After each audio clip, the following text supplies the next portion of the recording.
Breathe better and sleep deeper with the Levoit Classic 160 Top Fill Humidifier. Don't wait. Check out the link in the video description to get your Levoit Top Fill Humidifier on Amazon today and enjoy a healthier, more comfortable home. Welcome to Race Report Central, where we dive into the latest news and trends from the world of motorsports.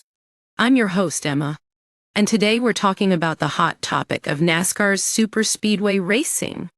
If you tuned in last weekend to watch the Daytona 500, you might have been wondering what happened to make it such a wild ride. Jeff Gluck and Jordan Bianchi from the Teardown podcast joined forces to analyze the chaos that unfolded on the track. According to Gluck, it felt like almost the typical Daytona race, with drivers dominating at first, only to get taken out by big crashes. But what's behind this trend?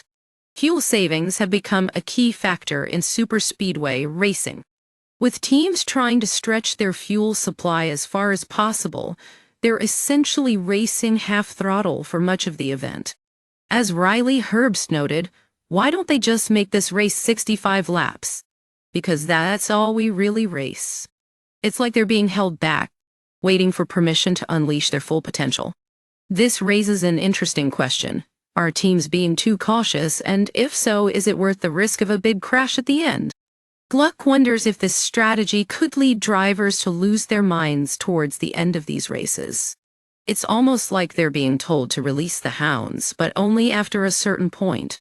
But Bianchi isn't entirely convinced that the situation is dire. He acknowledges that wrecks are just part of the territory at Daytona, and it's not like this has never happened before. However, he does agree that something needs to be done to address these issues. This is the nature of superspeedway racing, he says. At the end, you're less inclined to give a guy a break and give him a spot because you may not get it back. As we look at this trend, it's worth considering what NASCAR's major decision-makers might do next. Will they make changes to the racing format or strategies to reduce the number of wrecks? Only time will tell.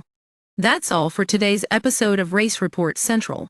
Join us next time as we dive deeper into the world of motorsports and explore more stories like this one.